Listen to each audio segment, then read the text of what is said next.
سے پہلے آپ کو بتائیں کہ پاکستان اور طالبان حکومت کے درمیان مذاکرات کے دور مکمل۔ مذاکرات کے دوران پاکستان کا واضح موقف اور مطالبات سامنے آ گئے۔ کہا افغان سرزمین سے پاکستان میں کسی بھی دہشت گرد حملے کا منہ توڑ جواب دیا جائے گا۔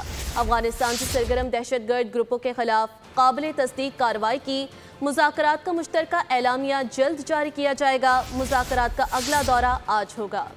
کالعدم ٹی ٹی پی اور دیگر دہشت گردوں کی افغان سرزمین پر موجودگی ناقابل قبول۔ پاکستانی وفد نے دوحہ میں افغانستان کے ساتھ مذاکرات میں واضح کر دیا۔ پاکستان اور افغانستان کے درمیان دوحہ میں ہونے والے اہم مذاکرات کا پہلا دور مکمل۔ دونوں ممالک کے درمیان بات چیت ایک نہایت نازک مرحلے پر ہوئی، جہاں خطے کی سیکیورٹی صورتحال اور سرحد پار در اندازی کے معاملات زیر غور آئے۔ سفارتی ذرائع کے مطابق مذاکرات کے اگلے مرحلے کا آغاز آج دوحہ میں ہوگا۔ ذرائع نے کہا پاکستان کی جانب سے مذاکرات کا فوکس ایک نکاتی ایجنڈا ہے، افغانستان سے دہشت گرد گروپوں کے در اندازی کا خاتمہ۔ دوسری جانب افغان وفد نے اس خدشے کا اظہار کیا ہے کہ ایسے عناصر داعش میں شامل ہو سکتے ہیں۔ مذاکرات میں پاکستانی سیکیورٹی حکام بھی وزیر دفاع کی معاونت کر رہے ہیں، جبکہ دوحہ میں جاری یہ بات چیت دونوں ملکوں کے تعلقات میں اہم موڑ سمجھی جا رہی ہے۔